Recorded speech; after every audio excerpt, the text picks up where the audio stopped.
ഞാനിന്ന് കുറേ ദിവസത്തിന് ശേഷം ഒരു ഫ്രണ്ടിനെ കാണാൻ പോയിട്ടുണ്ടായിരുന്നു. ഫ്രണ്ടിനെ പിക്കപ്പ് ചെയ്യാൻ വേണ്ടി നമ്മൾ വീട്ടിൻ്റെ അടുത്ത് വന്നിട്ടുണ്ടായിരുന്നു. പിക്കപ്പ് ചെയ്തു. ഞങ്ങൾ പുറത്തൊക്കെ പോയി 2-3 റൗണ്ടൊക്കെ അടിച്ചു. ഇത്തിരി ഐസ്ക്രീം കഴിച്ചു, പിന്നെ ഭക്ഷണം കഴിച്ചു. വയറൊക്കെ ഫുള്ളായി. എനിക്കിപ്പോൾ പുറത്തുനിന്ന് ഭക്ഷണം കഴിച്ച് ശീലമില്ല. അപ്പം വയറൊക്കെ ഫുള്ളായി. ഇത്തിരി കഴിക്കുമ്പോൾ തന്നെ പിന്നെ ഉഷ്ണം, നല്ല ചൂടായിരുന്നു. അയ്യോ, ഭയങ്കര ചൂടായിരുന്നു. അങ്ങനെ കറക്കമൊക്കെ കഴിഞ്ഞ് വീട്ടിൽ തിരിച്ചത്. ദൂരമൊന്നും പോയില്ല, അടുത്തൊന്നും ഞാൻ കറങ്ങിയുള്ളൂ. പക്ഷേ എന്നാലും ചൂട്, അതുപോലെ ട്രാഫിക് ഒക്കെ കഴിഞ്ഞ് എങ്ങനെയൊക്കെയോ ഞാൻ വീട്ടിൽ എത്തിക്കൊണ്ടിരിക്കുകയാണ്.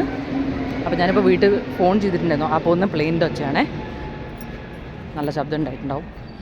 ഞാനിപ്പോൾ വീട്ടിലേക്ക് നടന്നുകൊണ്ടിരിക്കുകയാണ്. നമ്മൾ ലൈനിലേക്ക് നടന്നുകൊണ്ടിരിക്കുകയാണ് വീട്ടിൻ്റെ അടുത്ത് കൂടെ. ഇപ്പം ഞാനൊരു 2 മിനിറ്റിൽ കുറവ് അത്ര സമയത്തിനുള്ളിൽ വീട്ടിലെത്തും. പക്ഷേ അതിനു വേണ്ടി ഞാൻ അമ്മേനെ കോൾ ചെയ്തിട്ടുണ്ടായിരുന്നു. അപ്പോൾ അച്ഛനെ ഫോൺ എടുത്തേ. അച്ഛനോട് ഞാൻ പറഞ്ഞു, ഞാനിങ്ങനെ നടന്നുകൊണ്ട് നിൽക്കുന്നുണ്ട്, അമ്മയും കുഞ്ഞും എവിടെയെന്ന് ചോദിച്ചപ്പോൾ അച്ഛൻ പറഞ്ഞു അവർ റോട്ടിലുണ്ട് എന്ന് പറഞ്ഞു.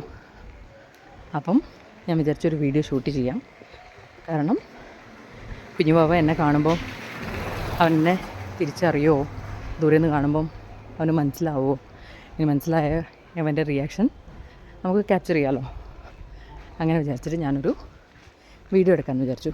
നമ്മളെ റോഡൊക്കെ പൊട്ടിപ്പൊളിഞ്ഞ് കിടക്കുകയാണ്. ഇത് കണ്ടോ, ഇവിടെ ഒരു കൺസ്ട്രക്ഷൻ നടക്കുന്നുണ്ട് ഒരു വീടിൻ്റെ. ഇവിടെ നല്ലൊരു വീടുണ്ട്, ഇവിടെ ഒരു വീടിൻ്റെ കൺസ്ട്രക്ഷൻ നടക്കുന്നുണ്ട്. അപ്പോൾ ഈ വീട്ടുകാർ ആദ്യം ഇവിടെ താമസിക്കുന്നു. അവരെ വീട് പൊളിച്ചിട്ട് അവരിപ്പം വേറെ സ്ഥലത്തേക്ക് വാടകയ്ക്ക് വീടെടുത്തിട്ട് ഇവിടെ എല്ലാ ദിവസവും വന്ന് നോക്കും 2-3 പ്രാവശ്യം. ശരിയാവുന്നുണ്ടോ, ചെയ്യുന്നത് ശരിയാവുന്നുണ്ടോ, വെള്ളമൊക്കെ ഇങ്ങനെ സിമെൻറ്റൊക്കെ ഇട്ടിട്ടുണ്ടെങ്കിൽ വെള്ളമൊക്കെ ഒഴിക്കാൻ വേണ്ടിയൊക്കെ വരും. ഇതുണ്ടോ അവരെ സാധനങ്ങളൊക്കെ, സിമെൻറ്റ് സാധനങ്ങളൊക്കെ വെച്ചിട്ടുണ്ട് ഇവിടെ. നമ്മൾ റോഡൊക്കെ, അപ്പോൾ അതിൻ്റെ സാധനങ്ങൾ, ട്രാക്ടറും സാധനങ്ങളൊക്കെ വന്ന് നമ്മൾ റോഡൊക്കെ നശിച്ചു പോയി. അല്ലെ തന്നെ ഈ ഡ്രെയിനേജിൻ്റെ ഇങ്ങനത്തെ വട്ടങ്ങളുണ്ടാവുമല്ലോ, അത് കാരണം അവിടെ ഇവിടെയൊക്കെ കുണ്ടുണ്ട്. ഇപ്പോൾ ഈ ട്രാക്ടറും സാധനങ്ങളൊക്കെ പോയി ഫുൾ കുണ്ടും കുഴിയായി, നശിച്ചു പോയി എന്ന് തന്നെ പറയാം. ഇപ്പോൾ മഴക്കാലം കൂടെ വരുമ്പോൾ അടിപൊളിയാവും. ഇവിടെ ഒരു ഫ്ലാറ്റ് ഉണ്ട്. ഇവിടെ കുറേ പേര് താമസിക്കുന്നില്ല എന്ന് തോന്നുന്നു. റെൻറ്റിനുണ്ട് എന്നൊക്കെ ഇവിടെ എഴുതി വെച്ചിട്ടുണ്ട് ബോർഡ്. കുറേ വീട്ടിൽ ലൈറ്റില്ല. 2 ആൾക്കാർ എൻ്റെ മുമ്പിൽ നടക്കുന്നുണ്ട്. നമ്മൾ വീടെത്താനായി. 2 വീടും കൂടെ കഴിയുമ്പോൾ നമ്മൾ വീടെത്തും. ഞാൻ കിതച്ചു പോകുന്നുണ്ട്. നടക്കുമ്പോഴേ, നടന്ന് ശീലമില്ല, അതുതന്നെ. ഈ വാവേൻ്റെ കൂടെ എത്ര ദൂരം നടക്കുന്ന മാത്രമേ ശീലമുള്ളൂ.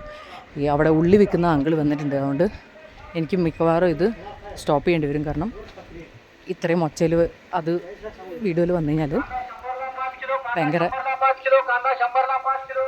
ഭയങ്കര ഡിസ്റ്റർബൻസ് ആവും. അയാൾ സ്പീക്കറും കൊണ്ട് അങ്ങോട്ട് പോയ സ്ഥിതിക്ക് നോക്കാം നമുക്ക്. വാവ എന്താ പറയുന്നത്, വേഗം പോവാം.